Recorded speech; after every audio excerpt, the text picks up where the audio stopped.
El català és una llengua romànica que prové del llatí i forma part d'una de les 9 llengües romàniques que provenen d'aquest, com serien el català, el castellà, l'occità, el francès, el galaico-portuguès, l'italià, el retroromànic, el romanès i el sard.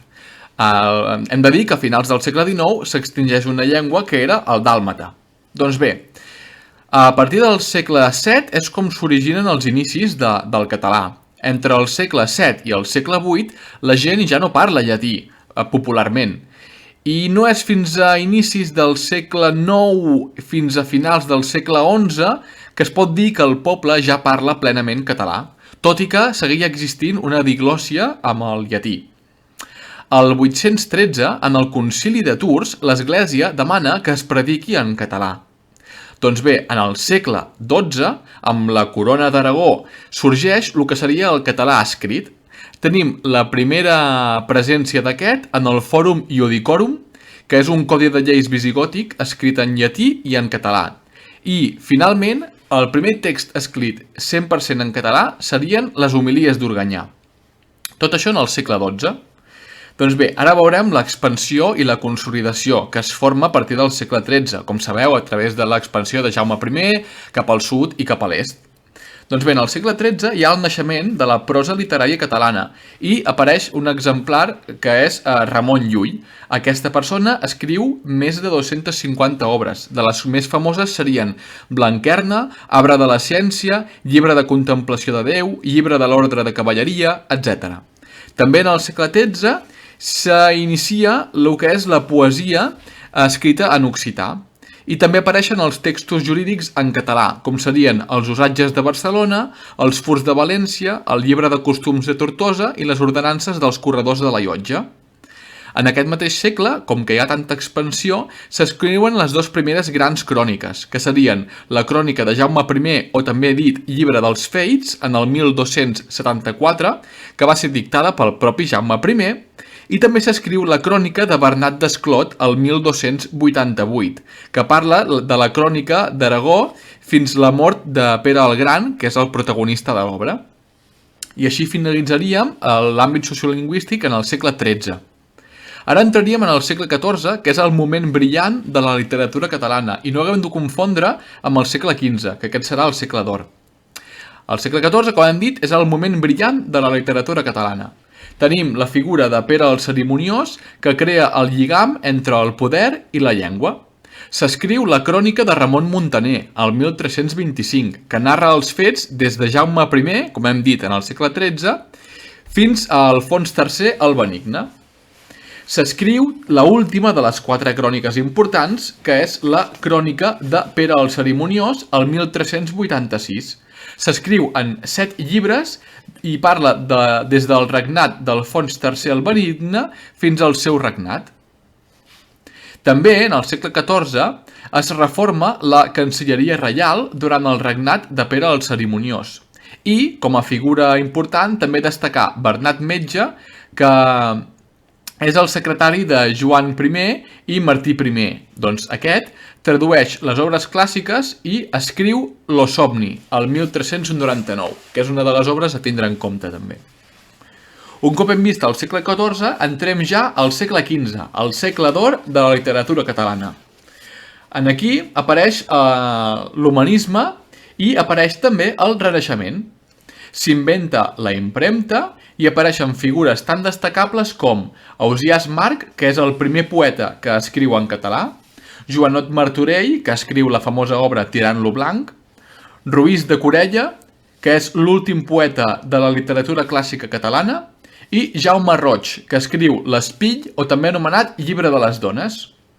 També apareixen novel·les cavalleresques i en tenim la de Curial e Güelfa, que és anònima.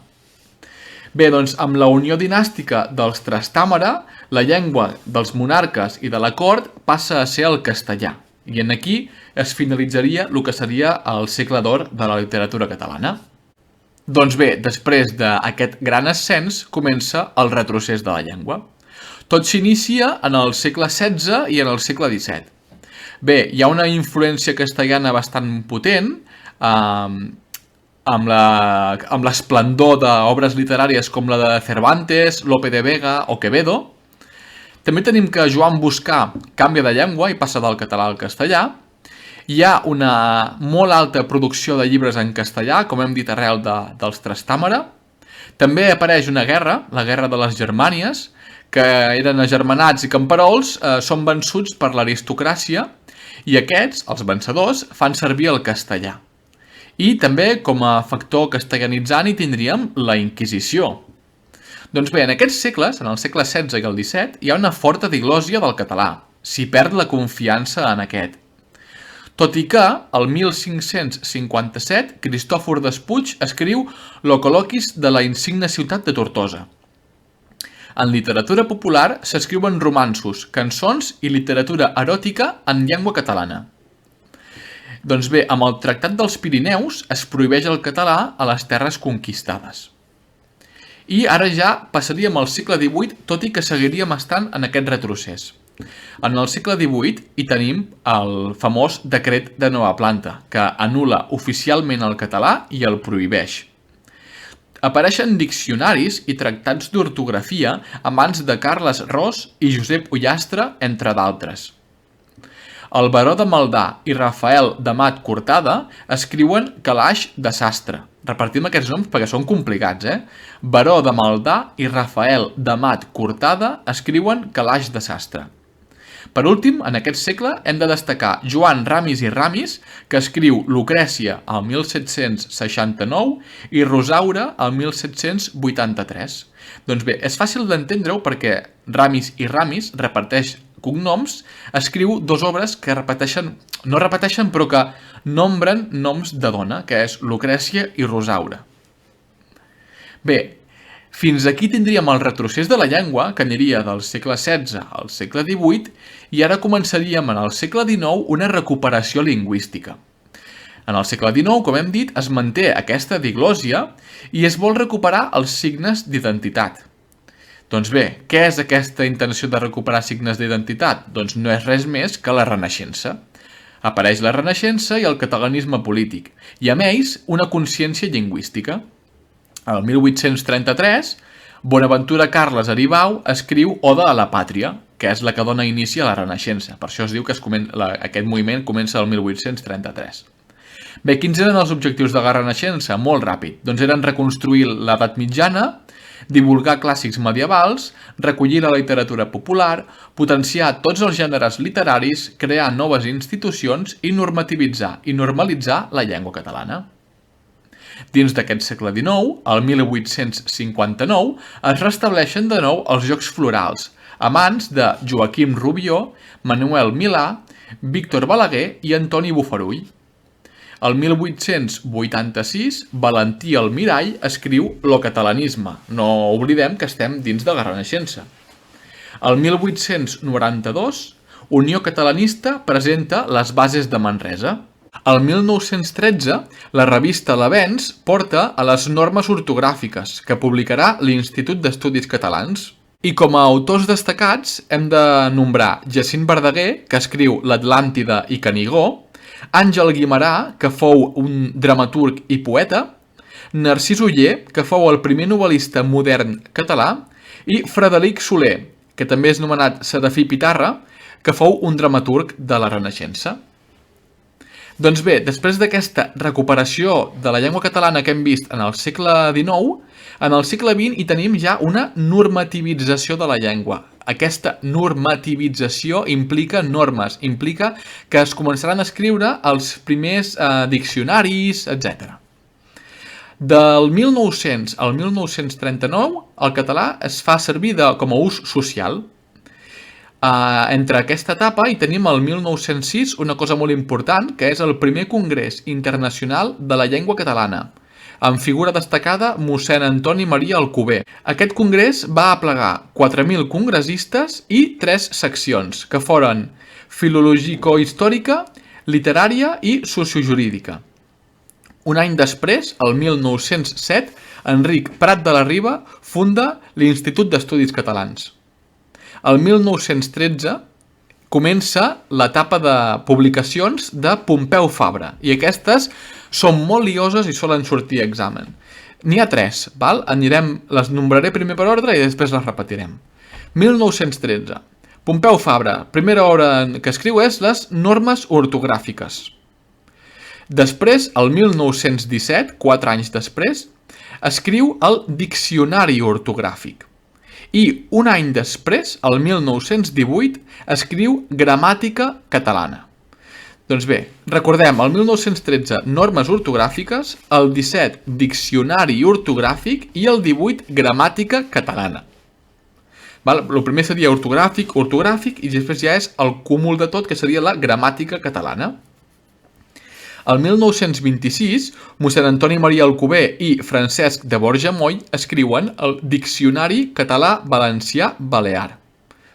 Posem-nos en situació històrica. S'han escrit, Pompeu Fabra ja ha començat a adaptar a la llengua catalana, a normativitzar-la. Uns anys després, amb mossèn Maria Alcover i Francesc de Borja Moll acaben escrivint el Diccionari català-valencià-balear, acaben ampliant tot aquest barem de llengua.